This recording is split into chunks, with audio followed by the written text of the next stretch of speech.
The Little Blue Man. The Handsome Robot.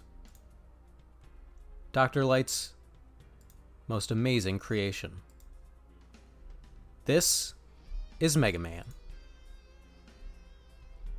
And this is Mega Man's 50th anniversary. Shit. Fuck. Please keep that down. Hello. I am your host, Declan Mega Fan Garrity.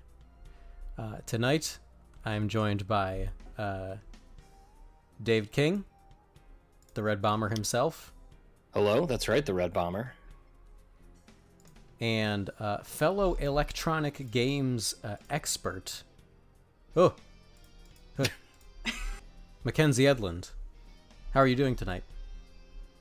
I mean, personally, I'm doing fine. I guess I'm a little confused. You said 50 years of Mega Man? That's Yeah, right. actually, I would like to take a second to address that too, because you said Mega Man's 50th anniversary. I thought we were going to say 50 years of Mega Man, so I felt a little, I guess, just a little embarrassing, kind of in the weeds on that one. But, we're here, and we're happy, so I think that's probably what Mackenzie was going to say. I apologize about that, everyone. Yes, we're here to celebrate, 50 years of Mega Man. Mega Man. Yes. Yeah. So breezing past it, I would like to be the first to reminisce on what 50 years of Mega Man has meant to me. And so if I could delve into my archives a bit, I like to start simple, but I'd like to talk about something very important to me.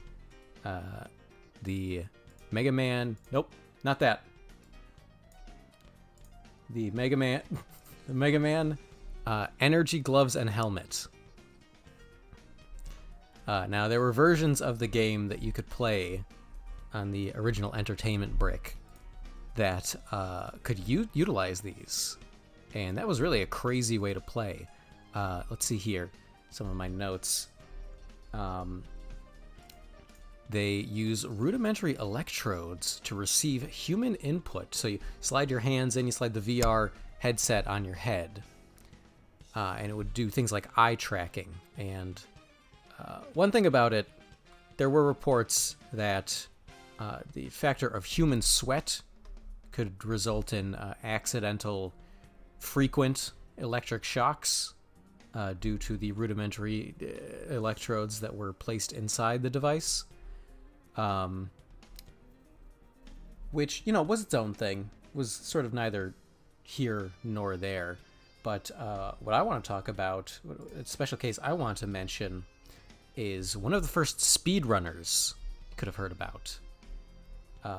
Mr. Freddie Corncob actually used the gloves, the energy gloves and helmet, in what was not yet known as a speed run, but he was able to defeat all robot overlords in a sub 30-minute time using the Mega Energy Gloves and helmet. Yeah, which, as later reports told, drove him completely insane. And I'm quoting from the article. Yeah, and what you got to understand is back then, speed running wasn't necessarily a thing. So Freddie Corncob, FCC, he really was a pioneer on that front. I heard that these gloves were they inspired Nintendo when they were designing the Wii controllers, their predecessor. I don't remember that happening, but yeah, I maybe for like the Power Glove, you could probably divine, but the Wii, that's like a 20-year difference. I don't think that. I mean, it's similar technology. That it is. Similar, it is. Mr. David King, do you have any favorite Mega memories? So I think when I go back to my childhood, there was a big craze. Obviously, the Blue Bomber hit, and the video games industry, the VGI, was never the same. But back then it was really in vogue. Everybody wanted their own killer app, so to speak, as it were, in the marketplace. And you might have heard of a somewhat quasi-successful entertainment enterprise known as Tamagotchi. What people don't realize is back then, because the age-old battleground is Tamagotchi and Digimon, but actually Mega Man, but Mega Man actually had his own, he threw his Buster into the ring, Really? so to speak. Yeah, with the Mega Man Digital Pocket Buddy. And really what this thing was, it was a little egg you'd carry in your hand, and it had a little digital pet on there. You could have Mega Man, I think there was Dive Man, and I think Spark Mandrill were the three that they went with. Classic Overlords. Of course, classic Overlords. Of course. I myself had the Mega Man, and what was great about this product was, with Digimon, with Tamagotchi, it was easy to sort of take them out, play with them for a couple minutes, but it didn't really feel like you were caring for a pet. With the Mega Man Digital Pocket Buddy, he actually, your digital man would require up to 12 hours of on and off interactivity to stay alive throughout the day. So really, oh wow, he depended on you. Yeah. And throughout the day, actually, fans would be alerted to Mega Man's digital needs via a state-of-the-art series of mild alarms and strobe lights. It had these three little buttons that would just light up. It was actually similar decibels and luminosity to a commercial fire alarm. And this thing would just go off, and I got to take care of Mega Man. I got to feed him. I got to walk him. But players did struggle. Some of the more casual fans did struggle, and Mega Man would occasionally die due to neglect. Some would say despite child's best efforts. That's just a quote from Digitech.org. General source. And there was something that it was a little bit of a you fail to keep him alive, you have to have some kind of a punishment. So there was what has been described as a haunting death screen that would replace Mega Man. And that would remain that way until you bought another Mega Man Digital Buddy for $45.99. So this man would really suffer. Oh yeah, no, he would suffer. Actually, there was a 12-minute cinematic, which you got to imagine in 1992 that was an inordinate amount of time. But yeah, it'd be about a 12-minute death sequence where, like Tamagotchi had the little angel would fly away. Mega Man would actually break apart. He would spark. He'd bleed from his eyes. It was really great. It kind of paved the way for some of the animatics in Mega Man 8, Mega Man X4 down the line. But yeah, no, there was no reviving him. Once he was gone, that was it. Really, only way to bring him back was to purchase another one. Try to factory reset. You are at risk of a shock because, again, the strobe lights and the alarm system, it was powerful. hardwired in there. Extremely so. Yeah, extremely so. Revolutionary tech. I love the Pocket Buddy. I had a Furby growing up. Okay. A lot like that. You had a what?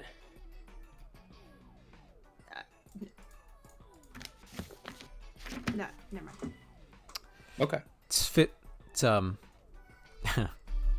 Feel like our expert Mackenzie is a little out of sync, as they would say in the Mega Man games. Out of sync. Yeah. But, I don't know if you remember, but it's the 50 years of Mega Man. Of Mega Man, right.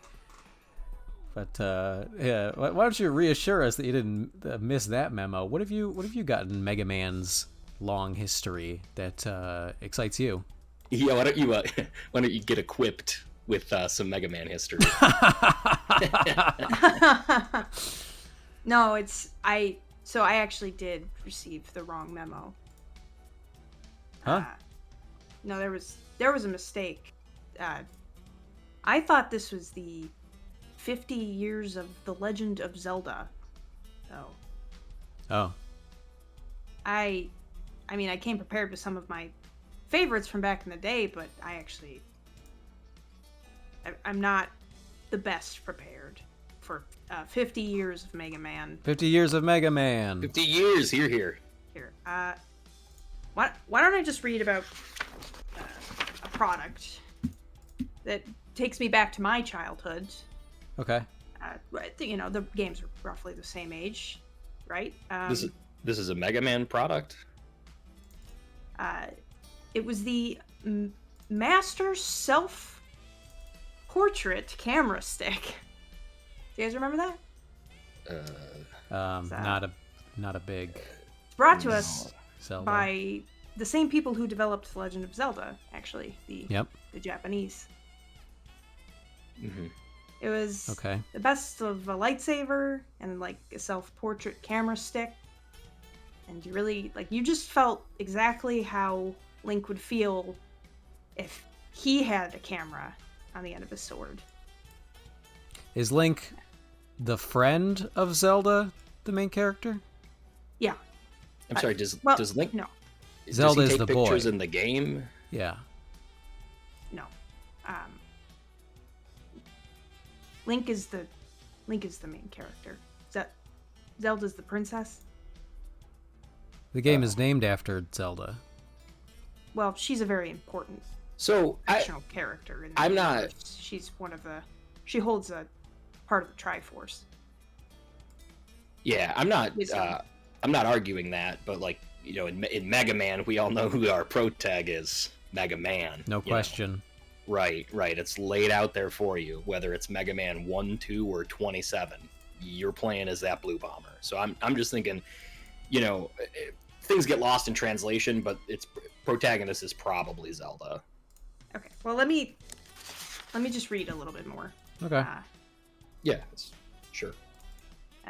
It was said that the target audience was children from 6 up, and also men 30 up, who collected novelty memorabilia, mostly. And it makes up to 30 unique sword swinging and striking noises and 3 different patterns of flashing lights. Sapphire, ruby, and emerald, obviously. Obviously, I guess. kind of a niche. Yeah, I'm not sure what you're referring to. So you swung to take the pictures? Yeah. How do those look? I think it speaks for itself. Take a look. Oh. Eh. At least you didn't have to be embarrassed about asking someone else to take your picture. Yeah, I could see how this would be less embarrassing. There were some lawsuits that had to do with broken cameras. I remember that. Back in the day. You guys remember that? I do now. Maybe I've heard of it. Well, that's great. That is some real history, and that is what we're here today for. But let's really delve into 50 years of Mega Man. Mega Man. Mega Man. With my next favorite item on the list, and that's gotta be the Mega Man Adventures TV show. Now, this was a big deal. So it ran in 1985, and it starred Wayne Rogers of MASH fame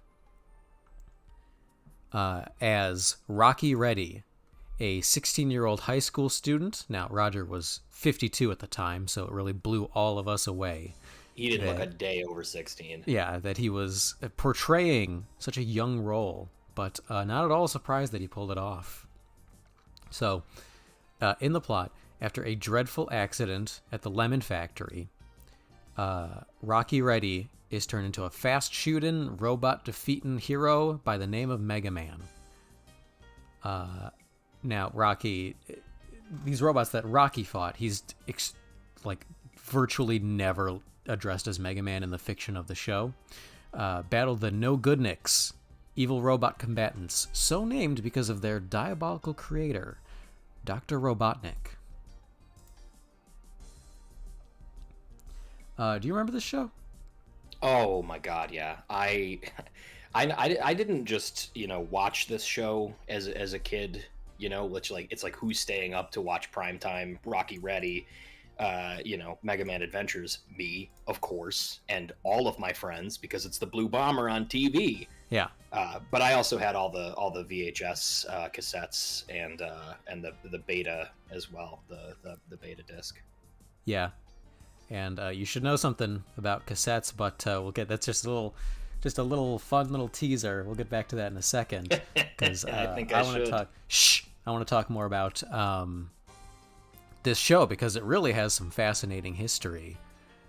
So it actually ran for 7 whole seasons with 23 episodes per. But actually only 2 seasons aired due to the original film canisters getting lost in a ocean accident. Oh. Yeah, did Why you? Why were they in the ocean? It was an accident. Yeah, it could totally unpreventable. Act of God. I thought Dr. Robotnik was the bad guy in the Sonic franchise. I mean, he's also a blue man. Well, a hedgehog. I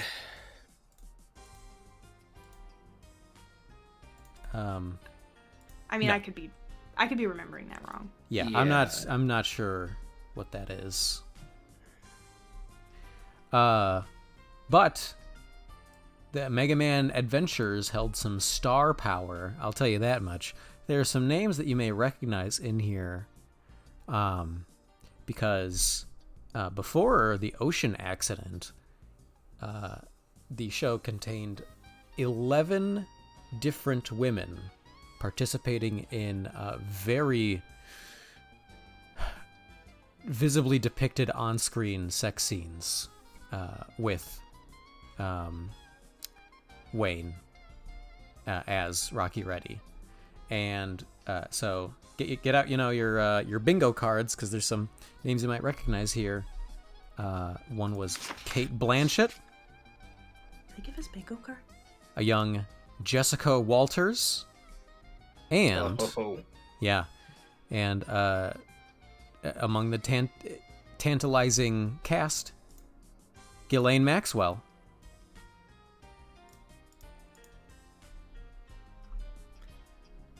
Yeah, it was pretty wild too. The network just aired them as is. I don't know if it was a production oversight or if they really just respected the art, but let me tell you, they came through on the airwaves.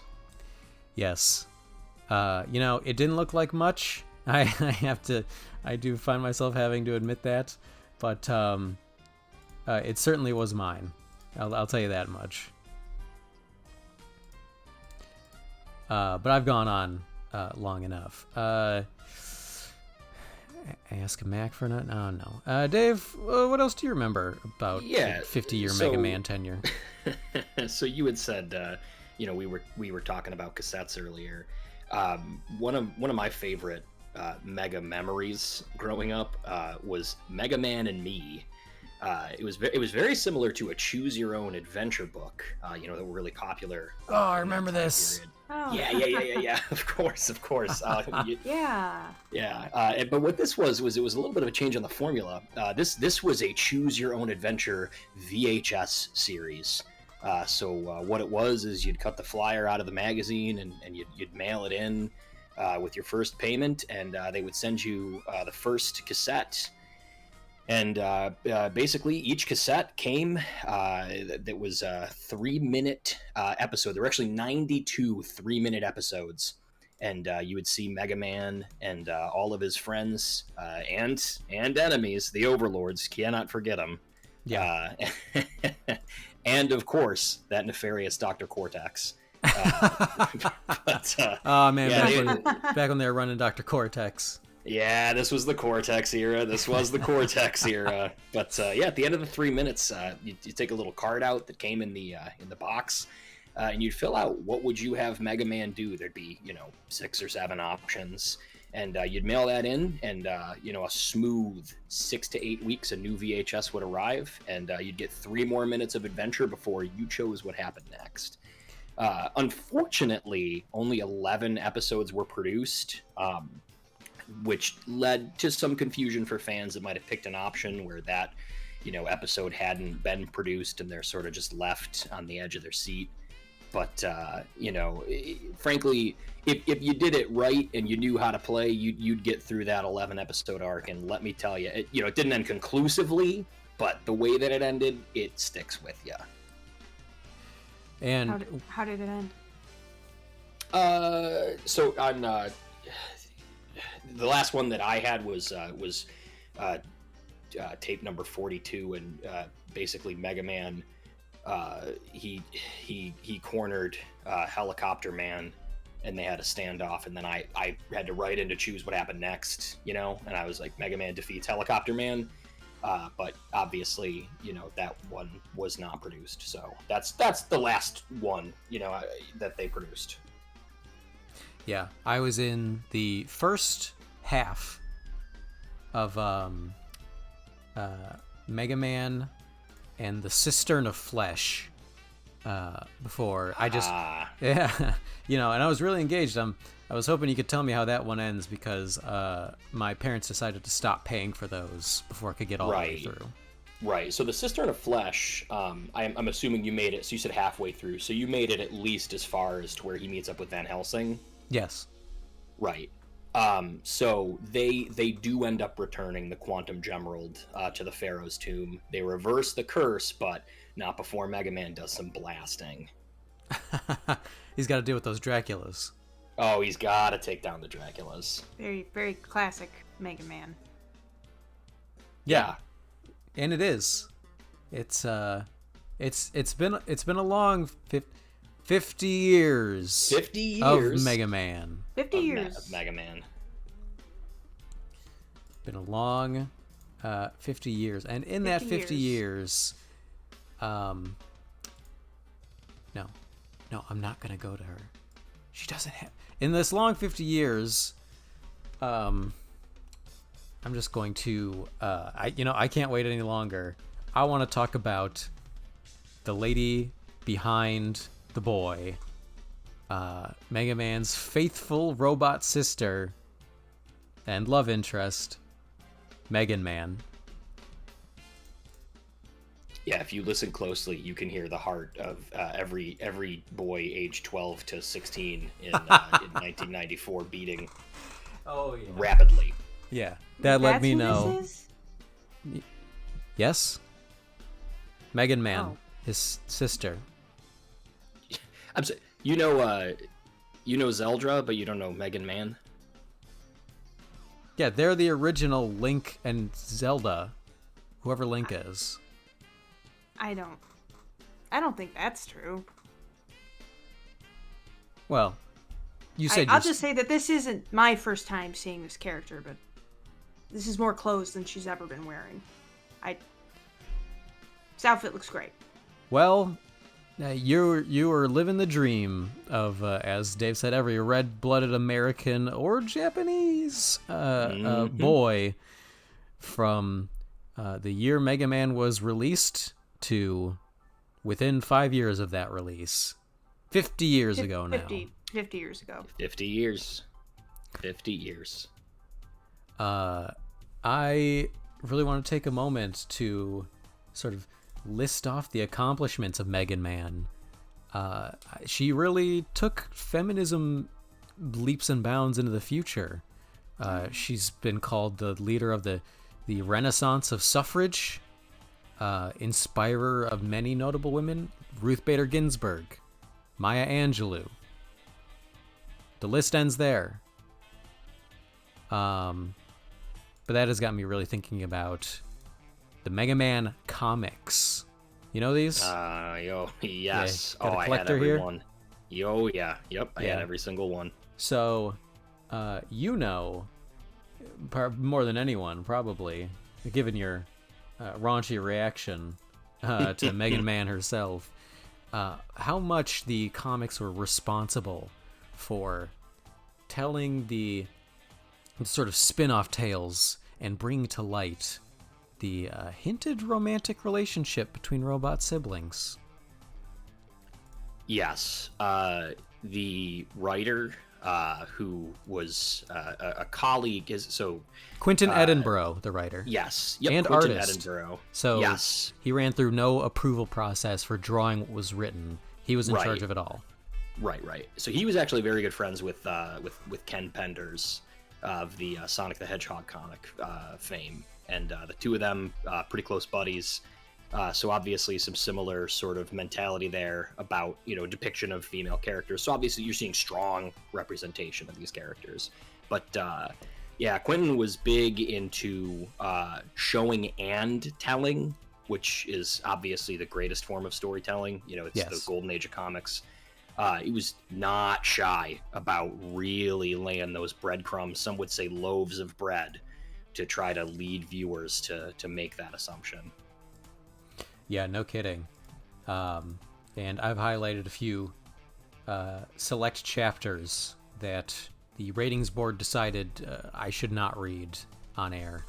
But I do have in my possession something quite interesting. So, the Mega Man Expanded Comics, tenuously tolerated by the comics management staff. They were tragically canceled before their time, as you might remember. Upon the release of the script for a new arc, The Forbidden Child. Mm-hmm.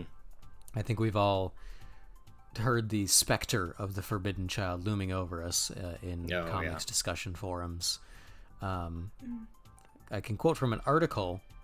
In his own words, the producer in charge of the comics division, Chuck Eastwood, quote, read one page of the filth and, quote, finally decided to perform a self-root canal in the form of firing writer and artist Quentin Edinburgh after years of torment reading his barely concealed incest porn. Yeah, Chuck Eastwood, kind of a nobody in the industry. He had like 7 or 8 Eisner Awards for his graphic novel.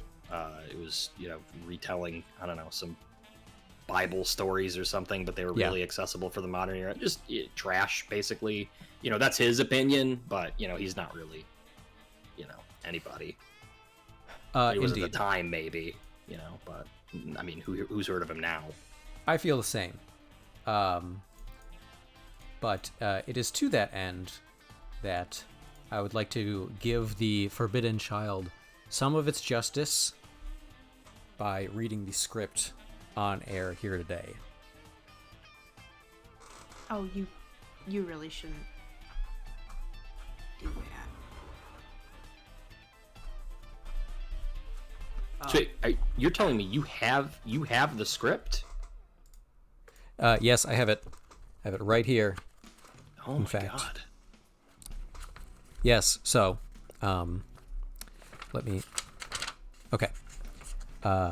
Megan Man, and The Forbidden Child. And this is a comic manuscript, so it's not exactly, a script, but it tells a story. You can visualize. Open on a wide shot. Dr. Tom's infirmary. The large green robot, he didn't seem to know the name. What's the name of the large green robot? Rydot.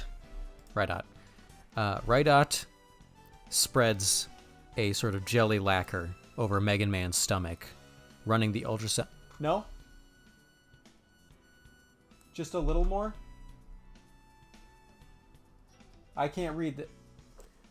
Okay.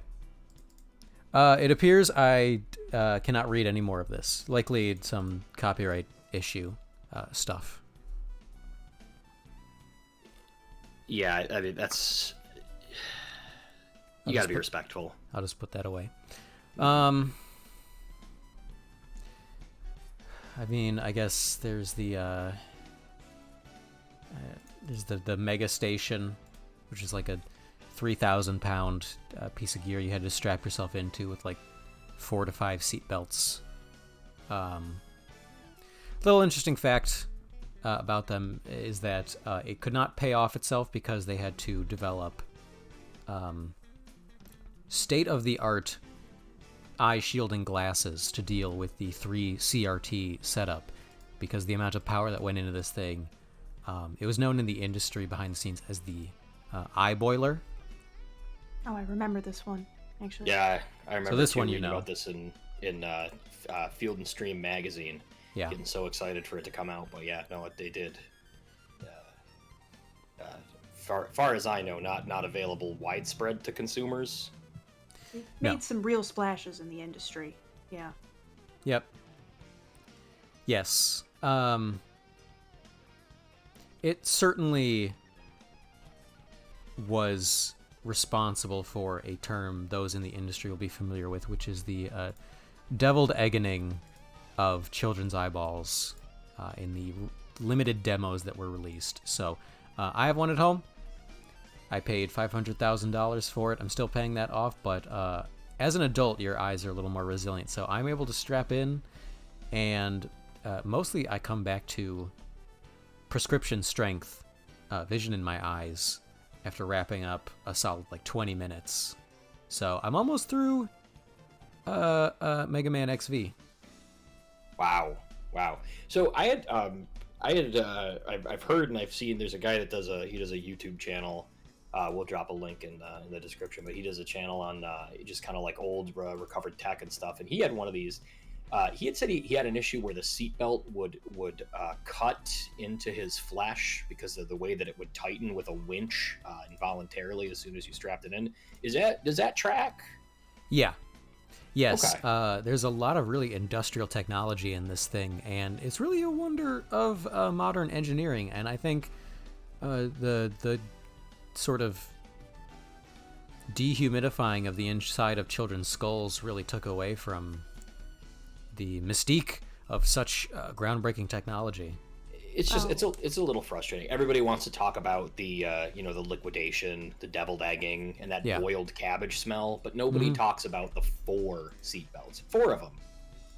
It's actually, because if you look at it, it's designed like a roll cage, because they were looking into adding it to amusement park rides, which is why they had such intense strappage, which of course resulted in more boiled eyes because people couldn't get out. Her name is Roll Casket, not Roll Cage. Well, if that's a ride in if that was going to be a ride in an amusement park, I'd sure strap into that one. Speaking of strap in, I don't know if anybody here ever used to get excited when they'd see commercials for the Mega Van. Oh, remember that one? Remember the wow, Mega Van? I'm flashing back now. Yes. Yes. I remember being so upset because as a kid, I didn't live along the route, but I would, every time the commercial came on for the Mega Van, and it had that song, Mega Van, Mega Van. I went through the whole thing. Everybody knows. I remember that now. Yeah. But so the Mega Van, for those that don't know, it was a project funded by Capcom. Here, 50 years. Woo! 50. Yeah. Funded by Capcom, and what it was a mobile space for Mega Man Mega fans to gather and discuss their favorite Mega Man games, toys, the TV show, obviously. Why don't they'd play clips from the show over the radio or songs from the games. Why don't you roll the clip? You roll the clip. Okay. And as we have Andy pull the clip up here, this is perspective art. This is not quite what the Mega Van looks like. Yeah, that was the intended look. I don't believe they successfully pulled off the double decker, and I also think they weren't able to paint it all the way blue. It was more of a standard Laidlaw bus. That's a shame. Andy, got the clip? Nice. Oh my god, I'm so excited. I haven't thought about one of these in years. It's great. Make sure you It's quite loud. Yeah, no, it was. Was it that loud in there? Yes. So I'm told it was people outside the van could hear the music, so they'd come running and go, that's the Mega Van, you know. Wow. But they didn't have a sound system to project it outside the vehicle, so they just really needed to crank it up inside. Yeah, so basically the route ran. Yeah. I think that man was drinking in the video. He was probably thirsty. Yeah, I mean, you know, it's a long. He was probably drinking. Because the route ran from Sterling, Virginia to Winslow, Arizona, one way. Who was that for?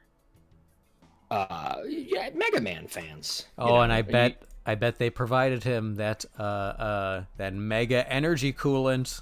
Yeah, you can't forget the E-Cool. Cannot forget the E-Cool. Came in little the EC capsules. Yep, absolutely. Yeah, you'd find those scattered around stages. You'd have to unlock them with a quarter. I'd pass out drinking those things. Yeah, oh god, yeah. Well, there's a reason for that, but we'll get into that later. FDA. I don't know if we'll have time tonight. But yeah, so basically, you know, Capcom spent what they described as minimal effort, you know, because really the process just came so naturally, and expenses finding staff that understood what Mega Man was. I know they sort of just found. I think one article referred to it as. Anybody with a driver's license expired or otherwise, but largely the former, could, you know, kind of come into one of these vans and drive people around, but it was a bit pricey. So this was, you know, 96, 97. So you got to think back then it was $200 for the fare per day, and it was a 7-day trip. Ordinarily, that's about a 3-day trip, but you know they could only go so fast with the condition of the bus. It feels like one when you're riding with other Mega fans. Absolutely, and really, I mean, if anything, you had a real intimate experience because it was either you and the driver or you and one other fan, and then before you know it, you're in Winslow, you know, and you'd have to fly back or you know, take a train back or a bus or whatever, but you know, you had the experience, and I think only 7 people. Ended up getting to ride on the Mega Van, so you know, almost one more and you would have had enough for a game full of Overlords. Yeah, classic. Yeah, oh yeah. Plus the secret one. Yeah, can't forget the secret one. Yeah. Really? Her stuff is Zelda. Well, we got some time to fill out, luckily, and I've been eager to get to this, so let's journey off the reservation a bit and see what expert Mackenzie Edlin has for us in the Zelda realm. Oh. Yeah? Yeah. Okay. Yep. We have time for this? Apparently. Okay. All right. Well, I guess I'll, you know, we're in the spirit of 50 years of Mega Man. 50 years of Mega Man. Mega Man.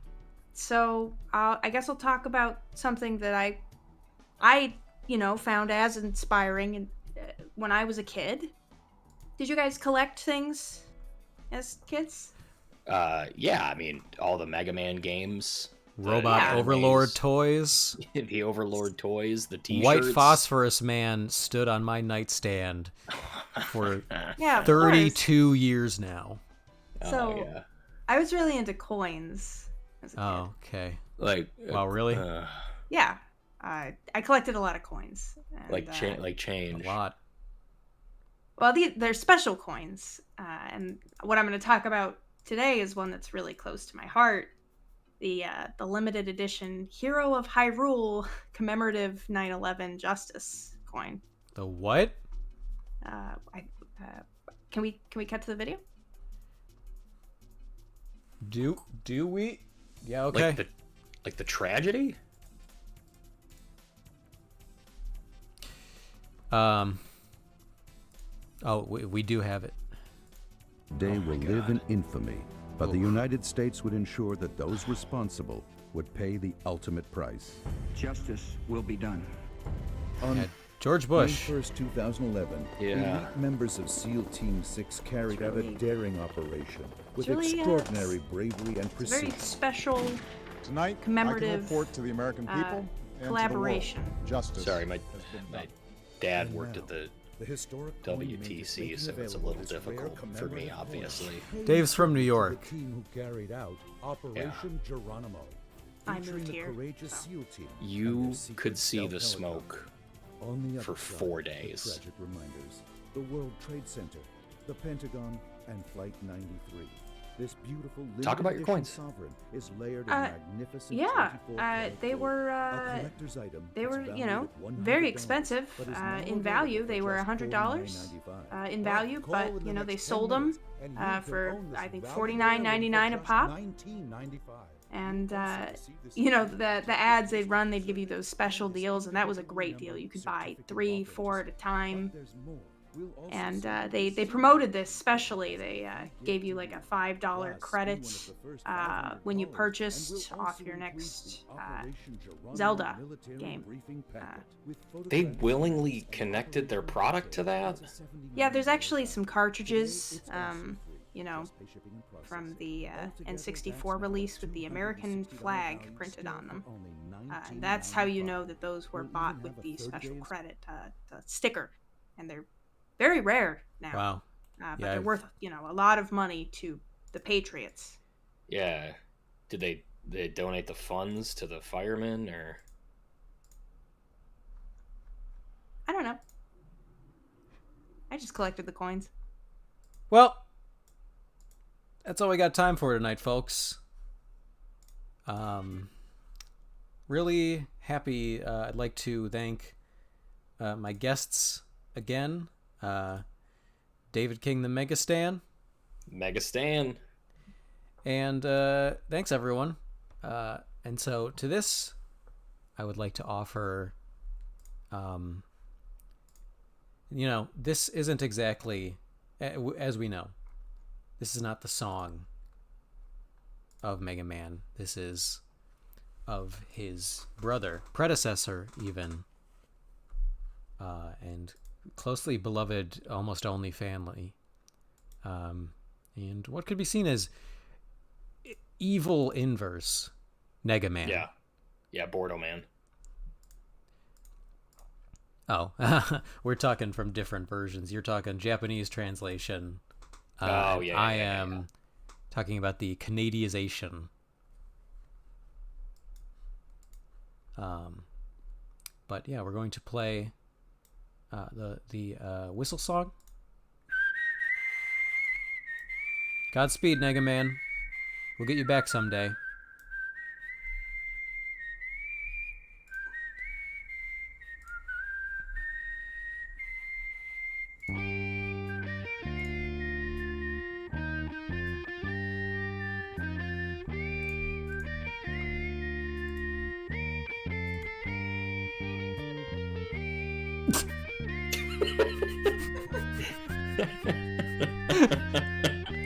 What the fuck?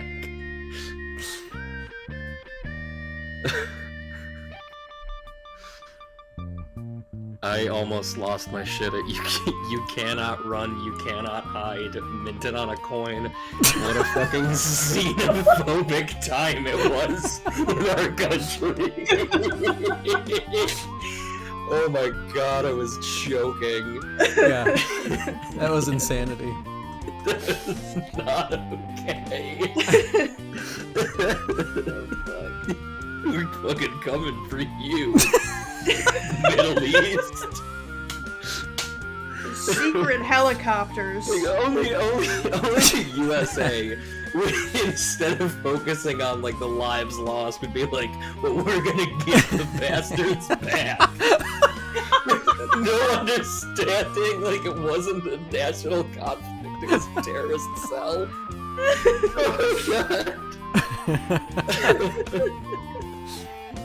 Yeah, Wrong. that That's was the a wrong reaction. that was a more nightmarish pull of a thing than I could have imagined when you said infomercial.